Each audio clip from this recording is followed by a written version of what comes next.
우리 두 손 높이 들고 우리 예수님 하나님께 우리 사랑 고백드리기 위해서 두 손 높이 들고 고백합니다. 하나님 사랑합니다. 예수님 사랑합니다. 성령님 사랑합니다. 우리 좌우에 계신 분의 주님 이름 사랑합니다. 축복합니다. 우리 한 번 더 인사할 때 오늘 은혜 많이 받으세요. 하나님의 크신 은혜가 임하는 복된 성찬 예배될 줄 믿습니다. 저는 마태복음 4장 1절로 11절 말씀을 가지고 마귀의 시험을 이기신 예수님이라는 제목으로 함께 은혜를 나누겠습니다. 한번 따라 볼까요? 마귀의 시험을 이기신 예수님. 예수님을 잘 믿는 분이 계셨습니다. 그분이 다른 집에, 좀 부잣집에 하인으로 들어가서 일을 하고 있었습니다. 그때 그 예수님을 잘 믿었던 그 하인을 향하여 그 주인이 조롱하면서 이렇게 이야기를 했습니다. 나는 예수 믿지 않아도 아무 시험도 없이 잘만 사는데 너는 예수를 믿는데도 왜 늘 어려운 시험을 당하느냐? 그럴 바에야 믿지 않는 게 더 낫겠다. 이렇게 이야기를 했습니다. 이때 이 믿음 좋은 이 성도님이었던 이 하인은 주인님 노하지 말고 들어주세요. 가령 말입니다. 사냥 중에 사슴 2마리가 있는데 사냥꾼이 총으로 쏴서 사슴을 맞췄는데 한 마리는 그 자리에서 즉사해서 죽어서 쓰러졌고 한 마리는 다리에 맞아서 그래도 죽지 않아서 이렇게 도망갔습니다. 그러면 사냥꾼은 그 2마리 중 어떤 사슴을 쫓아가겠습니까? 이렇게 물어봤어요. 그랬더니 그 주인이 그거야 당연히 죽은 건 이미 내 거니까 쓰러진 사슴은 내 거니까 그 죽은 사슴은 냅두고 쩔뚝거리며 도망가는 저 사슴을 향해 쫓아가야지 이렇게 이야기를 했습니다. 이때 그 믿음 좋은 성도님이었던 그 하인이 주인한테 이야기합니다. 옳습니다 주인님. 그와 마찬가지로 시험이 없다라는 것은 이미 죽었다라는 것입니다. 마귀는 이미 죽어 있는 성도, 믿음이 없고 신앙이 죽어 있는 성도는 괴롭히지 않습니다. 그런데 아직 살아있는 성도는 마귀가 계속 괴롭히고 죽이려고 쫓아옵니다. 그래서 저는 주인이 보시기에 이렇게 문제도 있고 또 경제적으로 어렵지만 저는 영적으로는 전혀 부족함이 없습니다. 기쁘게 신앙생활하고 있습니다. 그리고 주님을 하나님의 은혜 가운데 예수님을 섬기듯이 섬기려는 것입니다. 이렇게 이야기했다고 합니다. 맞습니다. 저와 여러분도 죽어있는 성도라면 마귀가 공격을 안 할 것입니다. 그런데 살아있는 성도이기에 마귀가 계속 공격하고 때로는 어려움도 주고 고난도 준다고 생각합니다. 지금 전 세계는 전쟁과 또 여러 가지 또 분쟁들 그리고 지금 미국과 전 세계는 이 관세 전쟁이라고 하는 걸 통해서 지금 돈을 가지고 물질을 가지고 씨름하고 있습니다. 삿바 싸움을 하고 줄다리를 하고 있는 것이죠. 그리고 대륙마다 토네이도가 불고 또 홍수가 있고 감이 불고 또 지난주에 러시아에 쓰나미가 불어서 전 세계가 초긴장 상태도 있었습니다. 대한민국도 여러 가지 어려움이 있어서 지난 한 해 동안 소상공인 100만 개의 점포가 문을 닫았다고 합니다. 이런 어려움 속에서 이런 경제적인 어려움, 정치적인 어려움, 세계 정세의 어떤 어려움, 외교의 어려움 속에서도 저와 여러분들은 끝까지 승리해야 될 줄 믿습니다. 마귀가 지구를 공격할 때도 있고요. 나라를 공격할 때가 있고 도시를 공격할 때가 있고 한 민족을 공격할 때가 있습니다. 그리고 이 기독교는 마귀가 늘 쥐어 삼키려고 무너뜨리려고 공격하는 대상이고 저와 여러분들은 그런 기독교 하나님 믿는 하나님의 자녀로 살아가고 있습니다. 2025년도 하반기를 살아가면서 저와 여러분들이 살아있는 성도가 되었으면 좋겠습니다. 그리고 마귀의 공격도 좀 받았으면 좋겠습니다.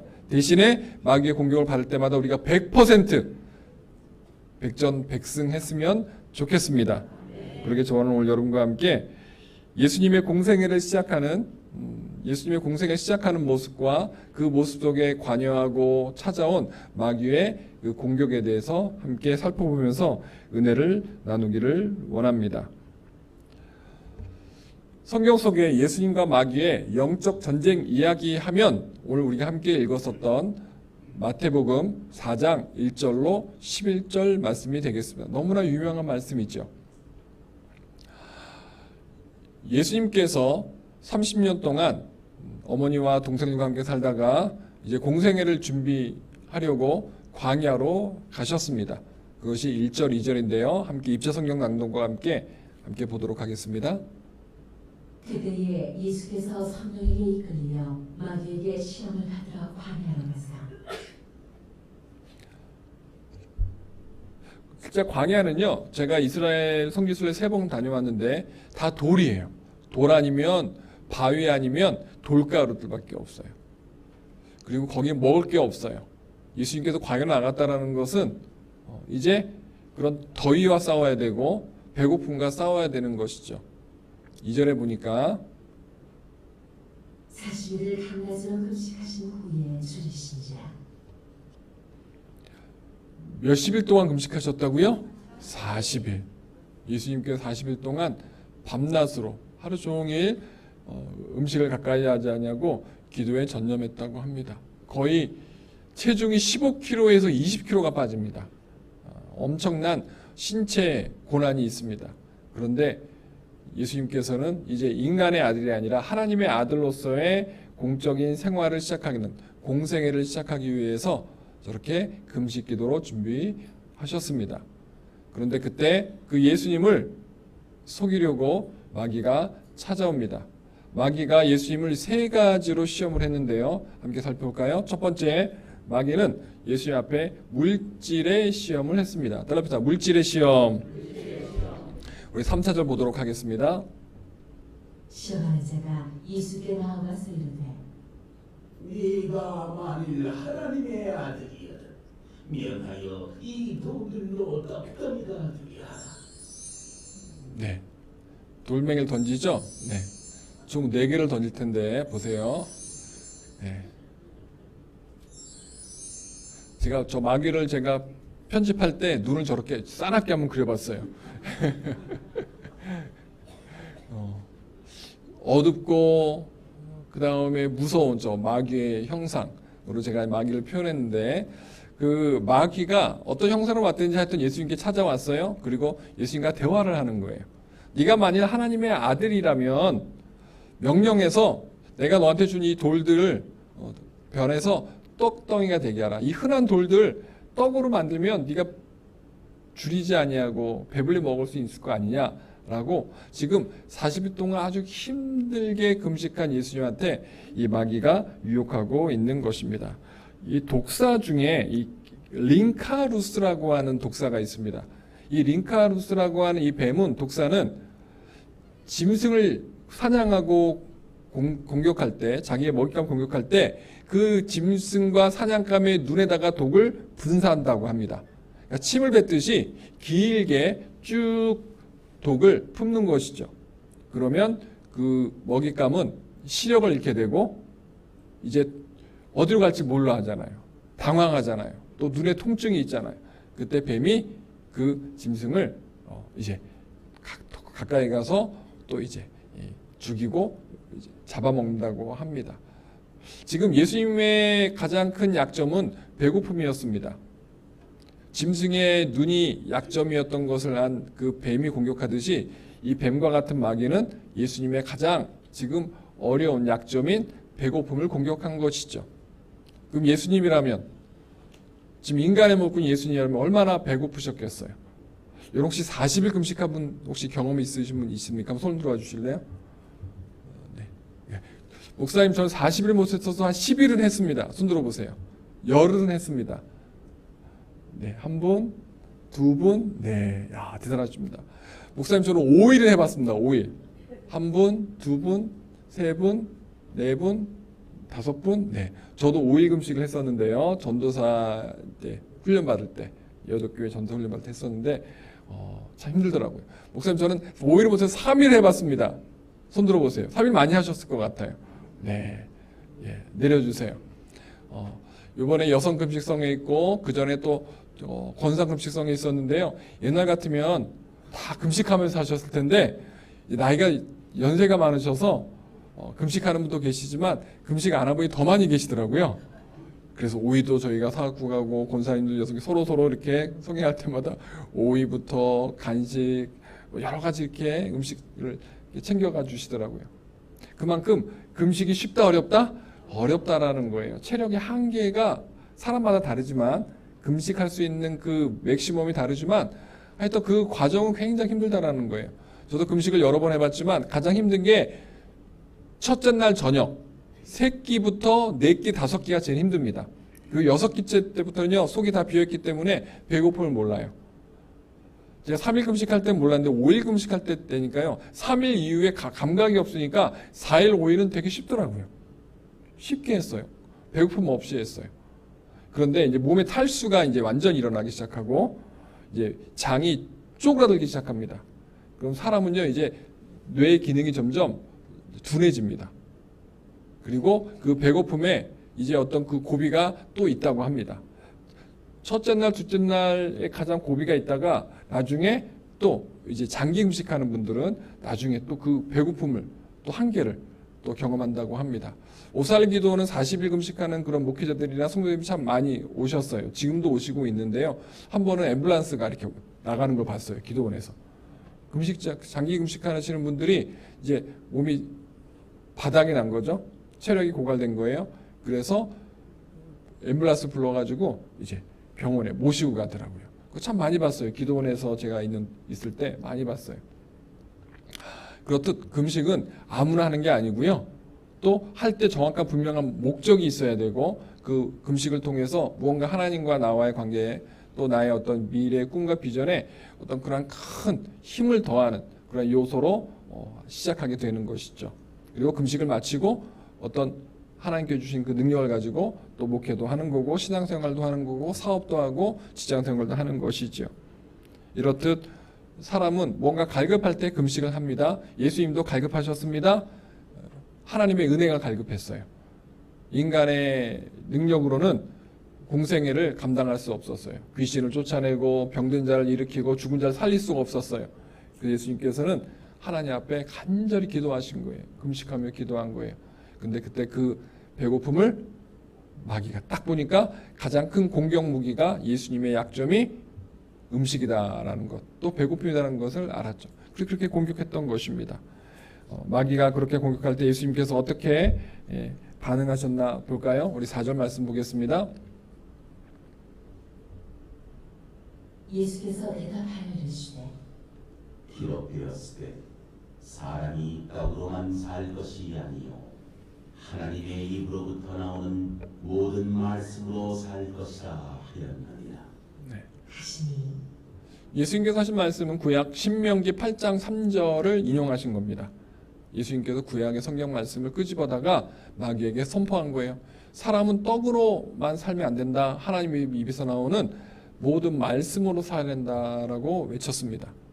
선포한 거죠.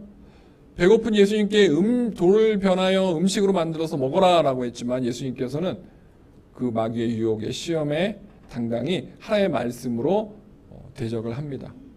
예수님께서 돌을 떡으로 바꿨어요? 안 바꿨어요? 안 바꾸셨다라는 거예요. 그렇게 할 수 있는 분이지만 그렇게 안 바꾸고 마귀에게 하나님의 말씀으로 대적하고 승리를 하셨습니다. 성도 여러분, 인간들에게 있어서 가장 삶의 기준이 되는 게 있습니다. 그것을 우리는 의식주라고 합니다. 의식주가 있어야 사람이 삶을 살 수 있어요. 또 가족들을 부양하고 자식들을 먹일 수 있어요. 그래서 의식주, 옷이 필요해요. 음식이 필요해요. 또 집도 필요해요. 의식주를 통해서 인간이 자기 것을 유지할 때 그 의식주를 마련할 수 있는 것은 무엇입니까? 돈입니다. 물질입니다. 그래서 어릴 때부터 부모들에게 뭐라고 가르침을 받습니까? 너 공부 열심히 해야 돼. 너 성공해야 돼. 돈 많이 벌어야 돼. 아빠 엄마는 고생했지만 넌 고생하면 안 돼.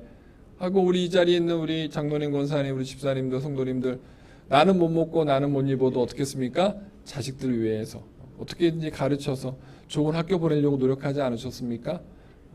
왜냐하면 좋은 학교 가야 더 많은 월급, 연봉을 받을 수 있고 또 사업을 해서 부자가 될 수 있고 그래서 더 좋은 대우 같은 집에 살 수 있다라고 생각했기 때문인 것이죠. 그렇게 가르쳤어요? 안 가르쳤어요? 그렇게 가르치셨어요.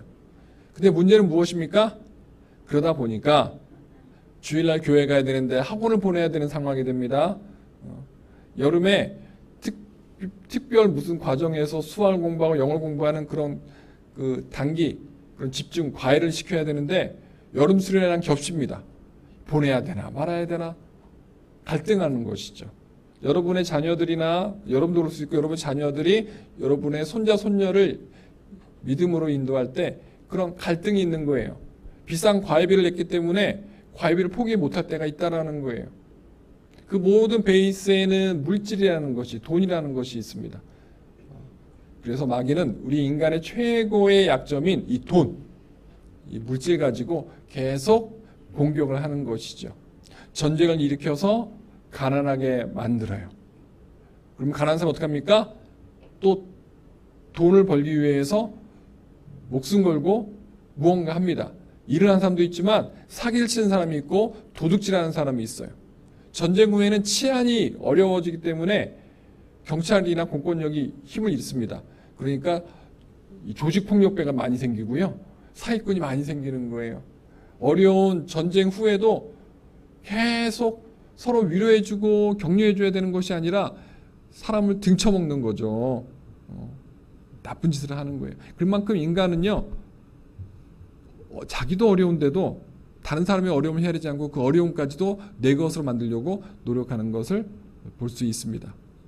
부할 때도 잘 살 때도 더 잘 살기 위해 몸부림치고 어렵고 힘들고 가난할 때도 더 또 잘 살기 위해 다른 사람의 것을 뺏으려고 노력한다는 것이죠. 그래서 부모들 자녀한테 가르칠 때 잘못 가르치는 게 있어요. 야, 너 반에서 1등 해야 돼. 너 친구들보다 공부 더 잘해야 돼. 항상 경쟁 의식을 붙인다라는 거예요. 그럼 어떻게 합니까? 개인주의, 이기주의가 생기죠. 그런 자녀들이 베이비붐 시대에 태어난 자녀들이 이제 40대 중반이 되고 50대가 됐습니다. 60대 초가 됐습니다. 그랬더니 부모님, 날 고생하면서 키웠던 부모님을 나 몰라라고 요양원에 다 보내버리고요. 그죠? 효도 안 합니다. 고생을 안 하고 걷거든요. 또 자식을 또 그렇게 키워요. 그러니까 그 자녀들은 지금 10대, 20대들은요. 고생을 모르니까 더 하는 거죠. 사춘기가 점점 더 아이들이 심해집니다. 그 모든 출발점에는요. 인간의 먹고 사는 문제가 결부되어 있다는 거죠. 그래서 마귀는 우리에게 하나님의 가치관, 성경의 가치관이 아니라 마귀의 가치관을 우리에게 계속 심어준다라는 거예요. 너 경쟁해야 돼, 싸워야 돼, 이간질시키고 경쟁 붙이고 착복하게 만듭니다. 큰 나라가 작은 나라를 공격해서 종으로 취하고 금부화를 취하게 만듭니다. 전 세계는 전쟁의 역사고요. 지금도 수많은 대륙과 부족들에게 소수민족들에게 계속 지금 전쟁이 있어요. 우리도 아직도 북한과 휴전 상태 아닙니까? 전쟁이 끝난 게 아니에요. 종전이 아니고 휴전입니다. 언제 전쟁이 날지 모르는 그런 불안감에 살고 있는 거예요. 그 모든 배후에는 누가 있습니까? 탐욕을 주고 더 많은 것을 취하라고 하는 마귀의 가치관이 있는 것이죠. 그러니까 저와 여러분도요. 성경적인 가치관, 하나님의 가치관으로 물질을 대해야 될 줄 믿습니다. 그림을 보면요. 디모데전서 6장 10절에 돈을 사랑하며 일만하게 뿌리가 되나니 이것을 사모하는 자들이 미혹을 받아 믿음에서 떠나 많은 근심으로써 자기를 찔렀도다. 이건 믿음이 있는 사람들을 향한 이야기입니다. 돈을 사랑하며 일만하게 뿌리래요. 근데 이것을 사모하는 자들이 미혹을 받아요. 근데 이것을 사모하는 자가 누굽니까? 밑줄에 있어요. 믿음에서 떠나 많은 근심으로써 자기를 찔렀도다. 결국 믿음 생활을 하지만 믿음 생활하다가 돈을 더 사랑하게 되니까 어떻게 됩니까? 그것이 자기의 인생을 찔렀도다. 자기의 인생을 패가 망신시켰도다. 믿음 생활을 못하게 했다. 이렇게 이야기하고 있는 것입니다. 일만하게 뿌리려는 거예요. 무엇이? 돈을 사랑하는 것이. 근데 돈은 일만하게 뿌리는 아닙니다. 돈을 사랑하는 마음이 일만하게 뿌리인 것이죠. 돈은 당연히 필요한 거예요. 사회를 움직여야 되고 국가를 움직여야 되고 외교를 통해서 우리나라에 없는 것을 다른 나라에서 사갖고 와야 되기 때문에 국제 통화가 필요합니다. 뭐 달러도 필요하고 금도 필요하고 여러 가지가 필요해요. 근데 그것이 인간의 마음에 가득 차고 탐욕으로 들어온다면 그것은 악의 뿌리가 된다라고 이야기합니다. 사성도 여러분, 잘 먹고 잘 살되 하나님의 방법으로 잘 먹고 잘 살아야 될 줄 믿습니다. 성경의 가르침대로 우리가 열심히 하나님 중심으로 경제생활을 해야 될 줄 믿습니다. 그래서 제가 금부치를 제가 좀 갖다 놨어요. 요즘 금값이 참 좋은데 마귀는 수단과 방법을 가리지 말고 잘 먹고 잘 살아야지 라고 이야기합니다. 그럼 우리는 어떻게 기도해야 되느냐? 하나님의 방법으로 살게 하소서. 기도해야 될 줄 믿습니다. 한번 따라해 볼까요? 하나님의 방법으로 살게 하소서. 저와 여러분 모두 물질의 유혹을 물리치고 나눔과 섬김의 능력으로 마귀에게 승리하는 모습이 있기를 축복합니다. 두 번째로 마귀가 우리를 공격할 때 높아짐, 이 명예를 가지고 시험한다라는 것을 오늘 본문을 통해서 알 수 있습니다. 우리 5절 7절 볼게요. 이에 마귀가 예수를 거룩한 성으로 데려다가 성전 꼭대기에 세우고 이르되. 마귀가 예수님을요 실제로 공중부양하게 만든 거예요. 그리고 큰 성에다가 데려다 놨어요. 성전 꼭대기에 세워놨어요. 그리고 뭐라고 이야기하는가 볼까요? 네가 만일 하나님의 아들이거든 뛰어내리라. 기록되었으니 그가 너를 위하여 그의 사자들을 명하시니 그들이 손으로 너를 받들어 발이 돌에 부딪히지 않게 하리로다 하였느니라. 마귀는 예수님 시험할 때 성경 구약 말씀을 인용해서 유혹합니다. 시편 91편 11절 12절 말씀을 가지고 예수님 앞에 맞서는 거예요. 그가 너를 위하여 그의 사자들을 명하시리니 그들이 손으로 너를 받들어 발이 돌에 부딪히지 않게 하리로다. 구약의 시편을 인용해서 마귀가 예수님을 유혹하는 거예요. 여러분 서커스를 보십시오. 줄타기 하잖아요. 그네 타기도 하잖아요. 그럼 밑에 사람들이 막 놀래죠. 막 떨어질 것 같은데 안 떨어지거든요. 그네에서 그네로 막 점프해 넘어가고 막 그러지 않습니까? 예수님 보고 지금 그거 하라는 거예요. 너 뛰어내려. 그럼 천사가 너를 딱 붙잡아 줄 거 아니야. 그럼 너가 사뿐히 이렇게 슬로우 모션으로 딱 땅에 안착하는 모습을 보면 예루살렘 성에 있는 그 많은 이스라엘 백성들이 너한테 환호할 거 아니야. 그렇게 이야기하는 것이죠. 이때 예수님께서 어떻게 반응하십니까? 예수께서 이르시되 또 기록되었으되 주 너의 하나님을 시험하지 말라 하였느니라 하시니. 주 너의 하나님을 시험하지 말라는 것은 신명기 6장 16절 말씀입니다. 예수님께서 그 신명기 말씀을 또 인용해서 마귀를 대적한 것이죠. 말씀으로 유혹하는 마귀를 향하여 예수님께서 말씀으로 다시 공격하는 모습이 나옵니다. 예수님이 마귀의 시험대로 유혹대로 성전에서 뛰어내리지 않으셨어요? 하나님을 시험하지 말라고. 결국 너 마귀야, 난 너의 유혹에 안 넘어간다 라고 말씀으로 대적한 것이죠. 이 상황을 통해서 우리가 알 수 있는 것은 결국 예수님께서 인간들이 경험하게 될, 앞으로 경험하게 될 마귀의 유혹의 샘플을 미리 보여주신 것이다 라고 우리가 적용할 수 있을 것 같습니다. 높아짐, 인간의 본성 중에 물질에 대한 탐욕 다음으로 높은 것이 명예 욕심입니다. 높아지고 싶은 거예요. 벼슬을 하나 받으면요 더 높은 벼슬이 되고 싶은 거예요. 8품이 되면 7품으로 올라가고 싶고 7품 관직에서 오르면 6급으로 올라가고 싶고 계속 나중에 좌회전 우회전까지 올라가고 싶은 거예요. 나중에 어떻게 합니까? 그 간신들이 왕을 몰아내고 자기가 왕이 되려고 하죠. 끝이 없는 거예요. 인간의 어떤 그 탐욕과 또 그 높아짐의 욕심은 끝이 없는 거예요. 더 높아져야 또 많은 물질도 얻고요. 또 높아져야 또 권세를 얻기 때문인 것입니다. 그러면서 내가 스타가 되고 싶은 거예요. 사람들은 서커스 타고 서커스 하는 그 고개사들 보고 박수를 칩니다. 환호를 합니다. 와 대단하다 박수를 칩니다. 그래서 사람들은 많은 사람들로 하여금 박수를 받고 싶은 거예요.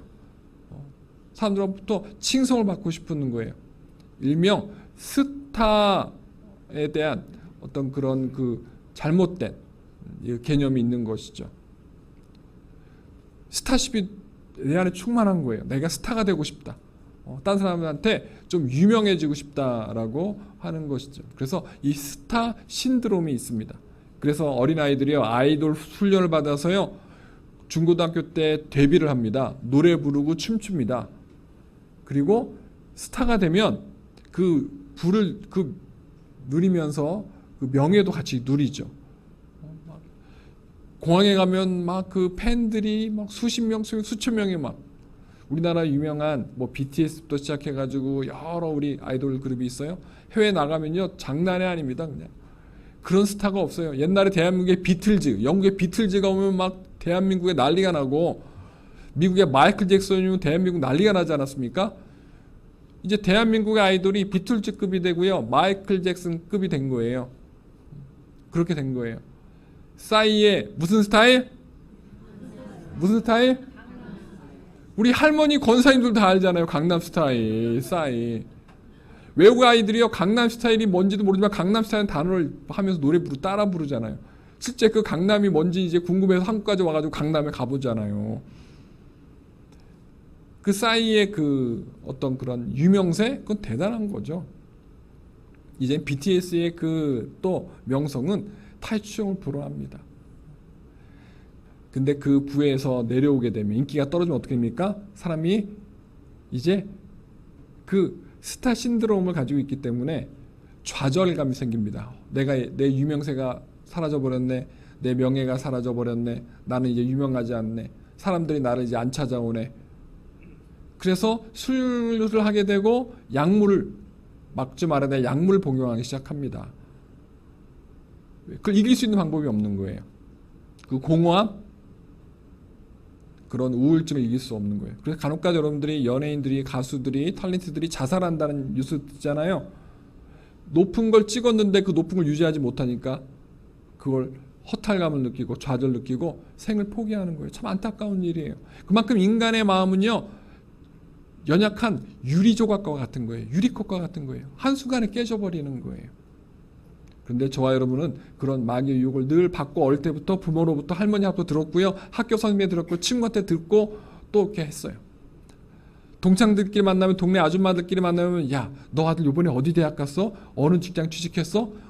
대기업 들어갔어? 그러면 내 아들은 대기업 안 갔는데 갑자기 작아져요. 말을 못해요. 연봉 얼마야? 가만히 있어요.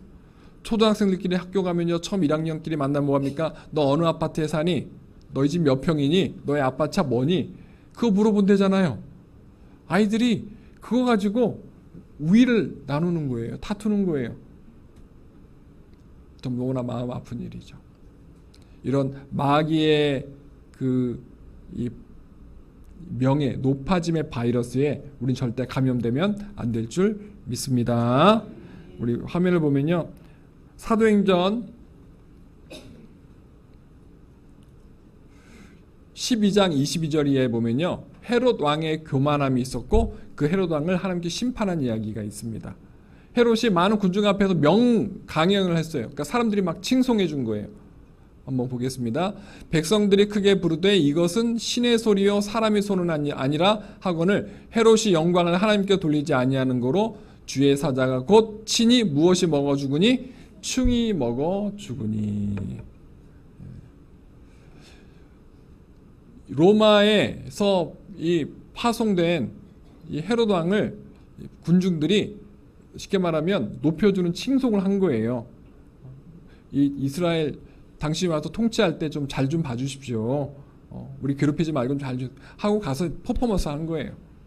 근데 성경에 보니까 헤롯이 영광을 하나님께 돌리지 아니했다라고 이야기합니다. 그래서 하나님께서 천사를 보내서 어떻게 했습니까? 죽였다라는 거예요. 목을 꺾어버려 죽인 게 아니고 온몸이 염증이 생기고 고름이 생기고 그 안에 이제 벌레가 생겨요. 사람이 또 몸에. 그래서 결국 죽게 됩니다. 저게 암일 수도 있고요. 아니면 다른 어떤 병일 수 있어요. 이렇듯 하나님의 영광을 가로챈 왕들을 하나님께서 심판한 이야기들이 성경에 많아요. 헤롯 등은 나중에 예수님 당시지만 그보다 700년 전에 500년 전에 북이스라엘과 남유다의 그 많은 왕들은 하나님께 예배하지 않고 우상을 섬기고 자기가 신이 되었습니다. 그때 하나님께 어떻게 합니까? 아수르와 바벨을 통하여 북이스라엘과 남유다를 멸망시켜버립니다. 왕들을 다 죽여버립니다. 때로는 왕들과 왕의 자식들을 종으로 팔아버려요. 종으로 데리고 가서 팔아버립니다. 이렇듯 하나님은요, 심판의 하나님인 것을 성경에서 발견할 수 있어요. 누굴 심판하느냐? 하나님과 동등됨을 취하려고 하는 사람들, 높아지려고 하는 사람들을 하나님께서 심판하신다라는 거예요. 사성도 여러분, 저와 여러분에게 항상 그런 마귀의 유혹이 있을 수 있습니다. 야, 너 교회에서 좀 더 높임 받아야 돼. 너 존경받아야 돼. 너 그러려면은 교회에서 한 자리 해야 돼. 너 재직도 좀 해야 돼. 나중에 너 장로까지 가야지. 권사까지 가야지. 안수대 가야지. 주위에서 사람들이 마귀의 통로가 되어 이렇게 이야기한다니까요. 성도가 성도한테 이야기하고 아내가 남편한테, 남편이 아내한테 그렇게 이야기한다니까요. 여보, 당신 이왕이면 장로까지 달아야지. 장로 배치 달아야지. 그게 다 그런 건 아니에요. 그런 부분이 있다라는 거예요. 우리 교회뿐만이 아니고 모든 교회 다 있어요. 대한민국뿐만이 아니라 전 세계 다 있어요. 세상에서 높아지는 것들에 대해서 누린 사람들은요, 오히려 교회에 오면요 낮아지려고 합니다. 근데 세상에서 너무 낮은 것만 취했던 사람들이 교회에서 높아지려고 하는 어떤 그러한 충동을 받아요. 그 마귀가 주는 마음이에요. 왜? 목회자들도 그런 유혹에 빠집니다. 목사가 되고 전도사가 되고 선교사가 되면 성도들이 존경하고 섬기고 인사하거든요. 그게 좋아서 목회되는 사람도 있어요. 장로들도 있고요. 권사님도 있다니까요. 우리끼리 한번 얘기해 봅시다. 있어요, 없어요? 옆에서 봐요, 안 봐요? 우리가 그렇게 스스로 그렇게 평가할 때도 있고요. 내 가족들 그렇게 만들려고 할 때, 내 자식들을 장로 만들어야지, 권사 만들어야지. 그게 선한 목적이면 괜찮아요. 하지만 그것이 세상에서 좌의정 우의정하는 그런 벼슬 얻는 거로 착각해서 하려고 유혹받는 사람들이 있다라는 거예요. 실제 그런 사람들이 있어요. 저도 많이 들었어요. 어느 권사님들, 옛날에 제가 있었던 대교구 뭐 지성저 뭐 다 권사님이나 집사님들이 저 남편 장로 만들려고요. 근데 선한 목적이면 이제 괜찮은데 그게 선한 목적이 아닌 경우가 많다라는 거예요. 까미야, 자기가 봐도 제 남편이 까면 안 되는데요. 그래도 장로 만들고 싶어요. 그럼 하나님께서 바꿔주실 것 같아요. 술도 안 먹게 해주시고 뭐 믿음 좋게 해줄 것 같아요. 아니죠. 거꾸로 해야죠. 술 담배 끊고 믿음 생활 잘하게 한 다음에 그 다음에 장로로서 이렇게 성도들이 존경받게끔 하고 이렇게 장로 직분 받게 하고 권사 직분 받게 하고 안수장 직분 받게 해야 되잖아요. 근데 우리가 얼핏 잘못된 마귀의 가르침, 세상의 가르침이 교회 안에까지 들어왔기 때문에 우리의 삶 속에 그것이 베이스에 깔려있기 때문에 자꾸 그렇게 우리가 실수한다라는 거예요. 성도 여러분, 절대 우리는 마귀에 속지 않아야 될 줄 믿습니다. 우리는 겸손해야 될 줄 믿습니다. 그래서 성경은 구약이든 신약이든 우리에게 계속 겸손을 가르치고 있습니다. 지난 한 주간도 우리 이영 목사님 수요예배 설교나 또 어제 새벽 설교에도 계속 우리가 성숙해져야 되고 또 거룩해져야 되고 또 겸손해야 되는 걸 계속 말씀하십니다. 나는 온유하고 겸손하니 나의 먹이를 내게 배우라 라고 하는 그 예수님의 그 가르침을 계속 예수님께서 설교 때마다 많이 이렇게 가르쳐 주세요.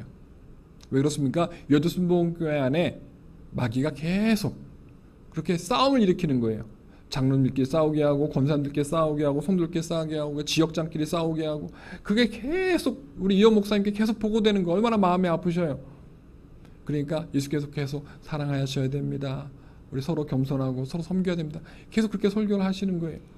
그렇게 설교하시는 이면엔 여러 가지 또 그런 마음 아픈 스토리가 우리 교회 안에 있고 지교회 선교지에 있다라는 것이죠.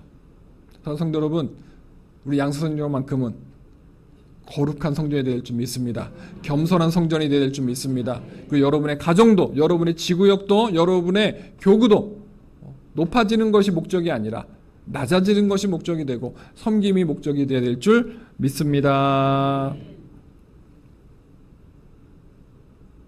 그래서 다른 사람보다 높은 사람이 되라 라고 마귀는 유혹합니다. 그때 저와 여러분 어떻게 합니까? 낮은 자가 되게 하소서. 따라서 낮은 자가 되게 하소서.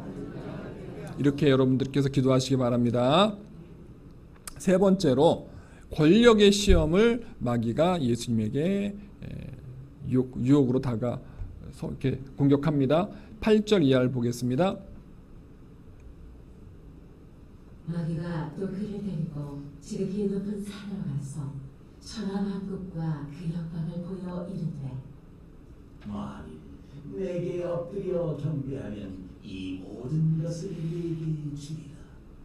네. 마귀가 음식으로 안 되고 서커스 스타로 만들려고 해도 안 되니까 어떻게 합니까? 나한테 무릎 꿇고 절해. 그럼 내가 이 세상의 모든 거 다 줄게. 이야기하는 거예요. 예수님 보고 이 땅의 왕으로 만들어 줄게라고 이야기하는 거예요. 대통령으로 만들어 줄게 그렇게 이야기하는 거예요. 근데 여러분 이 세상은 마귀 거예요? 하나님 거예요? 하나님 겁니다. 예수님께서 속으로 우셨을 것 같아요. 그리고 예수님께서 어떻게 반응하나 볼까요? 이에 예수께서 말씀하시되 사탄아 물러가라. 기록되었으되 주 너의 하나님께 경배하고 다만 그를 섬기라 하였느니라. 주 너의 하나님께 경배하고 다만 그를 섬기라. 신명기 6장 13절 말씀입니다. 예수님께서 또 말씀으로 마귀를 대적하고 물리치신 것이죠. 사랑하는 성도 여러분, 마귀는 우리에게 권세와 권력에, 그러니까 명예뿐만이 아니고 어떤 파워, 힘, 권력, 권세를 주려고 합니다. 대표적인 게 우리나라 같은 경우는 국회의원들입니다. 국회의원 한마디에 그 도시, 그 군, 그리고 특히 우리나라죠. 우리나라도 해당되고 여러 가지 법을 새로 만들 수 있는 거예요. 입법기관이거든요. 이 국회는. 그러니까 법을 만들어요. 그리고 지난주에 세법도 좀 개정한다는 개정안도 나오고 그러니까 막 지금 난리가 났어요. 국민들이 불편해하는 그런 또 세법 개정안이 또 나온 거죠. 그러니까 또 민주당 안에서는 또 그걸 해야 된다 말아야 된다 또 막 이렇게 또 안에서 또 갑론을박이 또 있어요. 국회의원 배지를 왜 답니까? 명예회복뿐만이 아니고 권세 그것도 누리고 싶은 거예요. 내 말 한마디면 천하가 흔들리는 거예요. 얼마나 마음에 유혹이 있겠냐고요. 마귀가 그렇게 해주는 거예요. 그래서 야, 너 높아져가지고 너가 사람들의 목줄을 잡아야 돼. 네가 흔들어내야 돼. 그럼 너한테 돈도 생기고 또 명예도 생겨. 이것이 마귀가 인간들에게 주었던 어떤 탐욕과 권세욕인 것입니다. 그래서 예수님한테 이 모든 걸 다 줄게라고 이야기했는데 예수님께서 어떻게 합니까? 주님께만 경배해달라고 이야기. 저와 여러분도 이 세상에 어떤 그러한 많은 높아지는 사람을 보면서 부러워하지 않아야 될 줄 믿습니다. 권세가들한테 우리를 향하여 그들을 바라보면 우리가 절대 부러운 마음을 가지면 안 될 줄 믿습니다. 그러면 우리가 하나님 마음부터 멀어지는 거예요. 성경부터 멀어지는 거예요. 성경은 거꾸로 이야기하기 때문입니다. 권세를 부리지 말고요. 낮은 자가 되라고 이야기하거든요. 높은 자가 되지 말고 낮은 자가 되고 물질을 많이 취하지 말고 나누고 섬기라고 이야기하시거든요. 세상의 권력을 갖지 말고 하나님의 선한 사랑의 능력을 가지라고 이야기하거든요. 세상을 변화시킬 수 있는 게 돈이 아니고 권세가 아니고 오직 사랑이라고 말씀하십니다. 그러면서 예수님께서 친히 가장 큰 힘, 사랑을 보여주셨죠. 화면을 보여드리면요. 이에 마귀는 예수를 따라고 천사들이 나아와서 수종드니라.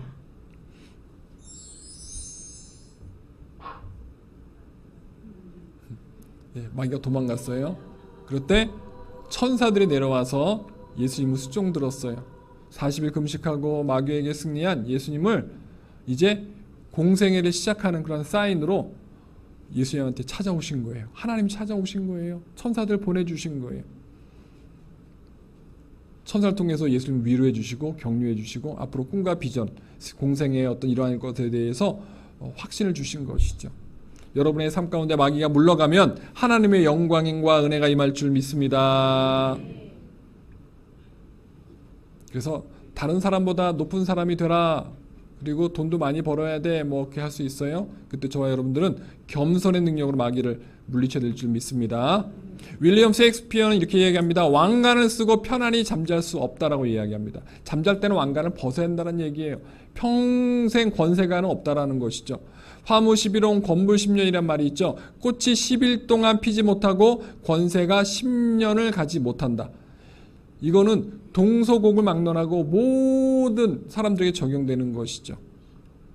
아브라함 링컨도 미국 16대 대통령이었던 그 존경받는 미국의 대통령도 이렇게 얘기합니다. 힘은 모두를 정복하지만 그러나 그 힘은 오래가지 못한다. 최고의 정점 대통령까지 된 아브라함 링컨이 이야기한 겁니다. 영원한 권세는 없다라는 것이죠. 또한 마귀는요 여러 가지 유혹을 통해서 우리를 공격하는데요. 이 정도는 괜찮겠지. 딱 한 번뿐인데 뭘 그냥 잘못해도 돼. 죄를 지어도 돼. 너는 아직 젊잖아. 그러니까 좀 나중에 신앙생활 제대로 해. 지금은 열심히 놀아. 누구나 이렇게 사는데 뭘 다른 사람들 봐. 열심히 유흥하고 세상의 것들을 취하잖아. 너도 그렇게 해. 유혹한다라는 거예요. 사랑성도 여러분, 마귀가 여러분이 이렇게 다가왔을 때 여러분들이 주님의 능력으로 물리치시길 축복합니다. 세 번째로 예수님을 마지막까지 시험한 마귀의 모습이 있어요. 마귀의 마지막 공격은요, 예수님의 십자가 처형을 당할 때 있었어요. 마태복음 27장 39절 40절에 보면 지나가는 자들은 자기 머리를 흔들며 예수를 모욕하여 십자가에 달려 있는 예수님께 모욕하는 거예요. 지나가는 사람들이 성전을 걸고 사흘에 짓는 자여 네가 만일 하나님의 아들이던 자기를 구원하고 십자가에서 내려와라 이렇게 얘기한 거예요. 그리고 성전을 걸고 사흘에 짓는 자여 네가 만일 하나님의 아들이던 자기를 구원하고 십자가에서 내려와 계속 그 이야기를 하는 거예요. 예수님을 계속 조롱하고 비웃고 예수님을 유혹하는 거예요. 마귀가 그 당시 십자가상 밑에 있는 이스라엘 백성들의 마음에 쑥 들어간 거예요. 그리고 예수님 앞에 고백하게 선포하게 한 거죠. 예수를 공격하게 한 거예요. 너 하나님의 아들 맞아? 그럼 십자가 내려올 수 있잖아. 내려와봐. 그거 한 거예요. 공생의 시작 전에 40일 금식하고 유혹했던 그 마귀가 십자가 처형자까지 유혹합니다. 왜? 예수님이 십자가에서 어린 양의 피가 죄에 속하는 의미로서 인류의 모든 죄를 대속하는 예수님의 피가 된다는 걸 알고 있었기 때문인 것이죠. 어떻게든지 예수님을 안 죽게 하려고 했던 거예요. 근데 우리가 알고 있는 대로 예수님은요 끝까지 그 고통을 참으시고 다 이루었다라고 하시면서 예수님께서 이 땅에 오신 모든 사역의 마지막 끝 어린 양의 피 그것을 다 이루었다. 인류 구원을 이루었다. 마귀의 권세를 이겼다라고 하십니다. 그래서 예수님께서 살 만에 부활하셨어요. 그래서 부활하신 예수님. 어떻게 예수님을 안 죽게 하고 부활 안 시키게 하려고 했던 마귀가 이겼어요? 졌어요? 졌다라는 것이죠. 마귀는 끝까지 예수님을 십자가상에서도 유혹한 것을 찾아볼 수 있습니다. 그러나 예수님께서는요 마귀에게 승리하셨습니다. 우리는 그 예수님의 자녀인 줄 믿습니다. 그리고 우리가 마귀에게 똑같이 예수님처럼 승리해야 될 줄 믿습니다. 간단하게 우리가 마귀를 이길 수 있는 방법 우리 짚어보고 오늘 말씀을 마칠까 합니다. 더 성령 충만. 오늘 성경 본문에 보면 예수님께서 성령에 이끌리어 광야로 가셨대요. 예수님이 성령 충만했기 때문에 마귀를 물리칠 수 있었다는 것입니다. 저와 여러분도 성령 충만할 줄 믿습니다. 오늘 또 성경 말씀에 말씀 충만이 필요해요. 예수님께서 기록되었을 때 예수님의 자의로 말하지 아니하고 하나님의 구약의 말씀을 가지고 마귀를 물리쳤다라는 거예요. 저와 여러분도 마귀를 물리칠 때요 내 생각과 내 가치관을 물리치면 안 돼요. 하나님의 권세의 말씀으로 물리쳐야 될 줄 믿습니다. 그리고 우리는요 늘 말씀을 가까이 하고 말씀을 묵상하고 말씀을 암송하면서 우리 삶에 적용하고 때론 우리를 유혹하는 마귀에게 물리쳐야 될 때 사용해야 될 줄 믿습니다. 이번에 우리 양성전 친구들이요 평택대학교 가서 2박 3일 캠프하고 왔어요. 출발하는 그 버스고요 17명의 학생이 선생님들과 함께 우리 전사님과 선생님 9명과 함께 총 26명이 캠프에 다녀왔어요. 순복음 교단에서 한 거예요. 이번에 4회째 한 건데요. 참석한 우리 학생들이 저렇게 밝게 또 박수치고 찬양하고 간절히 기도했어요. 뭘 놓고 기도했을까요? 할머니 할아버지 건강을 위해서 엄마 아빠의 건강과 또 직장생활, 사업을 위해서 기도하지 않았겠어요? 또 자기의 꿈과 비전 놓고 기도했을 거예요. 학생들이 열심히 2박 3일 동안 집을 떠나서 불편한 잠자리, 불편한 식사 속에서도요, 이렇게 맑게 식사하면서 예배에 집중하고 은혜를 받았습니다. 왜 저렇게 해야 되나요? 어릴 때부터 성령 충만, 말씀 충만해야지 마귀와 싸워 이길 수 있기 때문인 줄 믿습니다. 우리 중고등부 친구들 우리 오늘 여러분들 만나면 축복해주고 선생님들 축복해주세요. 그래서 저와 여러분들은요, 예수를 믿은 이후부터 무조건 천국 갈 때까지 절대 잃지 말아야 할 게 있어요. 그것은 성령 충만과 말씀 충만인 줄 믿습니다. 우리가 8월 한 달 또 남은 2025년 한 해를 우리가 승리했으면 좋겠습니다. 그러기 위해서 우리가 어떻게 될까요? 매일매일 아침, 점심, 저녁 말씀을 암송하고 주기도문을 외우고 사도신경을 외우고 내가 암송하는 성경 구절을 계속 반복하고 또 암송하는 또 암기하는 찬송가도 계속 부르고 하면서 순간순간 우리에게 다가오는 마귀의 유혹을 물리쳐야 될 줄 믿습니다. 그래서 마틴 루터 같은 종교 개혁자들도요, 새벽에는 우리를 시험에 들게 하지 마옵소서 늘 기도했고요, 잠자들기 전에도요, 우리의 죄를 사하여 주옵소서 하고 회개기도 하고 잠을 잤다는 거예요. 그 신부님이었던 종교개혁자 마틴 루터도 아침부터 밤까지 늘 기도하면서 자기의 거룩과 성결을 위해서 하나님 앞에 주의 보혈로 씻었다라는 것이죠. 저와 여러분도 물질의 유혹, 명예의 유혹, 권력의 유혹을 받을 수 있습니다. 그때마다 우리가 마귀와 영천적인 승리하는 은혜가 있었으면 좋겠습니다. 그렇게 되시길 축복합니다. 다 같이 손 높이 들고 고백하십시다. 주님, 날마다 마귀에게 승리하게 하소서. 처음부터 끝까지 시작. 주님, 날마다 마귀에게 승리하게 하소서. 시작. 주님, 날마다 마귀에게 승리하게 하소서. 아멘. 여러분 날마다 예수 충만, 성령 충만하여 여러분의 가정을 지키고 여러분의 생업을 지키고 여러분의 믿음 생활을 지키고 후손들의 믿음까지 지키고 보호하는 영적 파수꾼으로, 영적 군사로 승리하시기를 주님의 축원을 드립니다. 축원을 드립니다. 기도하시겠습니다.